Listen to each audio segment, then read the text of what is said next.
balloons were released in downtown Cleveland. Cleveland has now broken the Guinness Book of World Records and released over 1 million. This was meant to be a charity fundraiser and a way to put the growing city of Cleveland on the map. But instead of being remembered as an impressive spectacle, it would go down in history as a fatal disaster. The event was called Balloon Fest, and it was Cleveland's way of trying to rebrand. You see, at the time, they had a pretty rough reputation, which was exemplified by its well-known nickname. City leaders wanted to prove that Cleveland wasn't a mistake, and that it was well on its way to becoming a world-class city. The previous year, Disneyland had claimed the Guinness World Record for the biggest simultaneous balloon launch. And for some reason, the city leaders thought that outdoing Disneyland was the perfect way to start cleaning up Cleveland's image. Soon after, the United Way of Cleveland developed their ambitious plan to launch nearly 1,500,000 balloons over the city. The event required 6 months of planning, including the construction of a net the size of a city block.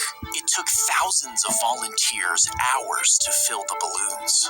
And finally, on September 27th, 1986, the day of Balloon Fest arrived.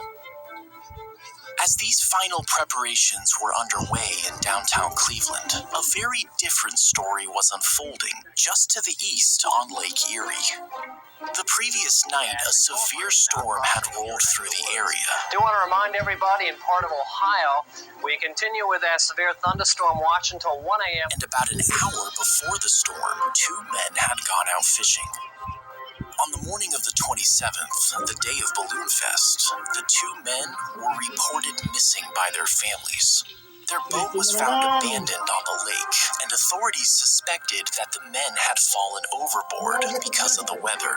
The Coast Guard immediately began a search and rescue operation. Meanwhile, in Cleveland's public square, over 100,000 people had gathered to witness the balloon launch. The organizers were pleased that last night's storm had cleared in time for the event to go forward. But as the day wore on, the weather once again took a turn for the worse. A major rainstorm was closing in, but the balloons were already filled and ready to go. Rescheduling at this point would be near impossible. So instead, they released the balloons ahead of schedule. 5, 4, 3, 2, 1. Make away, lift off! And the flame is up. There they go, John. The Guinness Book of World Records has just been broken in Cleveland. Over 1,500,000 balloons. There was no doubt about it. The launch was spectacular. We did it! It was a tremendous moment of triumph for the city of Cleveland. But unfortunately, this moment of triumph did not last long. The expectation was that the helium-filled balloons would float around for a while before eventually deflating and returning to Earth one by one. But that wasn't what happened. And the wind has just shifted just enough that the balloons are now trailing fast.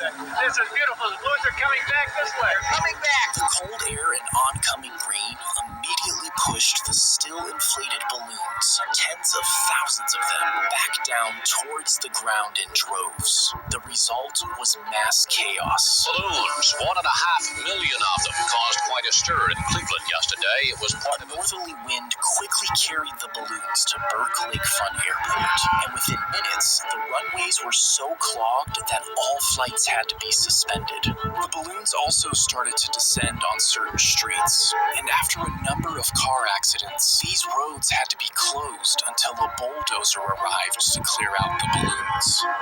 As all this was going on, the Coast Guard was still out looking for the 2 missing fishermen. Ironically, That big balloon launch in Cleveland today is one of the things that's making this search so tough for the Coast Guard. Balloons had descended on Lake Erie in massive quantities. There's 60% of the balloons launched landed here instead of the planned 10%.